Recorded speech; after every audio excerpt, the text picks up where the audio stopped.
বিপরীতকরণী মুদ্রা। শ্রীমৎ স্বামী শিবানন্দ সরস্বতী।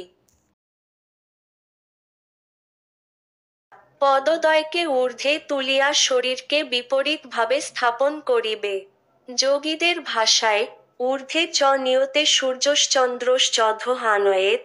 সূর্যকে অর্থাৎ অগ্নিগ্রন্থি স্থানকে ঊর্ধ্বে, এবং চন্দ্রকে অর্থাৎ সোম গ্রন্থিস্থান বা মস্তককে নিম্নে স্থাপন করিবে। ইহাই বিপরীতকরণী মুদ্রা। প্রণালী। মস্তক মৃত্তিকা সংলগ্ন করিয়া চিত হইয়া শুইয়া পড়ো। মাথার নিচে বালিশ বা অন্য কিছু রাখিও না। হস্তদ্বয় উপর করিয়া শরীরের পার্শ্বে স্থাপিত করো। পায়ের আঙ্গুলগুলিকে ঊর্ধ্বমুখী রাখিয়া পদদ্বয় সরলভাবে বিন্যস্ত করো। এইভাবে থাকিয়া পদদ্বয়কে ধীরে ধীরে ঊর্ধ্বে ওঠাও। 30 ডিগ্রির মতো উঠাইয়া একটু থামো। এখন হাতের কনুই ও কবজির উপর শরীরের ভর রাখিয়া কোমরসহ পদদ্বয়কে আরও ঊর্ধ্বে তোলো। তারপর হাতের কনুই ও কবজিকে স্তম্ভের আকারে স্থাপিত করিয়া 2 হাতের উপর কোমরের ভর রাখিয়া পদদ্বয়কে ঊর্ধ্বোত্তোলিত কোমরের সমান্তরালে স্থাপন করো। সাধ্যমতো কিছুক্ষণ এইভাবে থাকিয়া ধীরে ধীরে পা নামাইয়া শরীরকে পূর্বাবস্থায় ফিরাইয়া আনো। সম্ভবপর হইলে প্রত্যহ 2 বেলাই কিছু কিছু সময় চেষ্টা করিয়া ক্রিয়াটি আয়ত্ত করো। ক্রিয়াটি ভালো আয়ত্ত হইলে আর 2 বেলা করিবার প্রয়োজন নাই। শুধু ভোরবেলা করিলেই চলিবে। পা ঊর্ধ্বে তুলিয়া অন্তত 5 মিনিট সময় স্থির থাকিতে যখন আর কষ্ট হইবে না, তখনই মুদ্রাটি আয়ত্ত হইয়াছে বলিয়া মনে করিবে। এই মুদ্রাটি অভ্যাসের সময় 3 মিনিট হইতে 5 মিনিট। উপকারিতা। যোগ শাস্ত্রমতে এই মুদ্রাটি দেহকে বলি পলি রহিত করে। বলি অর্থ চর্ম সংকোচন, পলি অর্থ শুভ্র কেশ। এই আসনটি অভ্যস্ত থাকিলে বৃদ্ধ বয়সেও গাত্রচর্ম সংকুচিত হয় না, চুল পাকে না।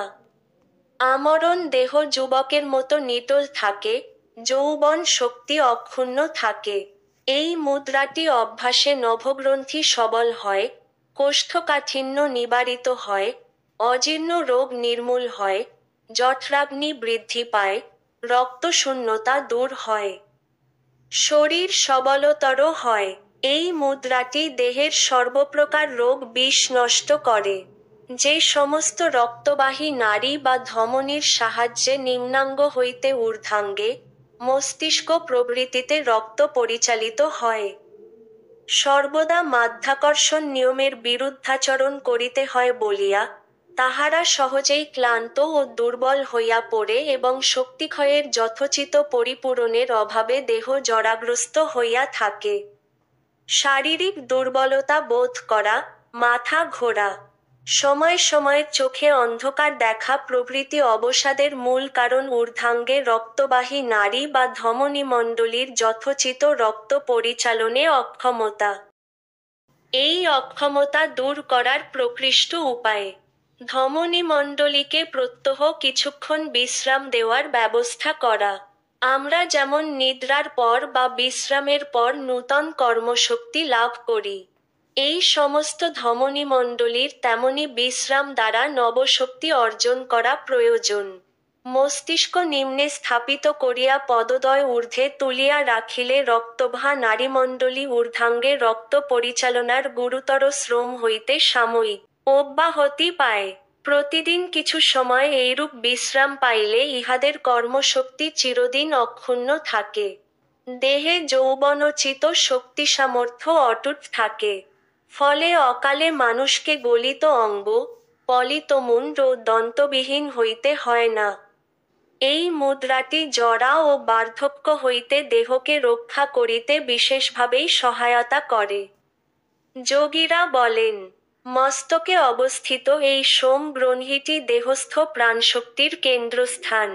এই বিপরীতকরণী মুদ্রাটি অভ্যাস করিলে সোম গ্রন্থি পরিপুষ্ট হয়।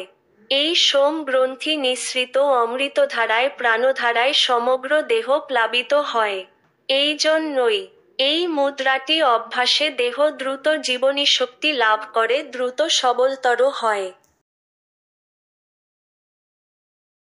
সহজ বিপরীতকরণী মুদ্রা। যে সমস্ত রুগ্ন ও দুর্বল ব্যক্তি অথবা অত্যধিক মেদগ্রস্ত ব্যক্তি বিপরীতকরণী মুদ্রা অভ্যাসে অক্ষম, তাহাদের জন্যই এই সহজ বিপরীতকরণী মুদ্রার ব্যবস্থা। প্রণালী: গৃহের দেওয়ালের কাছে গিয়া দেওয়াল সংলগ্ন হইয়া, উভয় পদকে দেওয়ালের উপর তুলিয়া দিয়া, দেওয়াল অবলম্বনে বিপরীতকরণী মুদ্রার অনুরূপ দেহটিকে স্থাপন করিবে। ব্যবস্থানুযায়ী ৩-৪ মিনিট ওইভাবে অবস্থান করিবে। উপকারিতা: বিপরীতকরণী মুদ্রার প্রায় অনুরূপ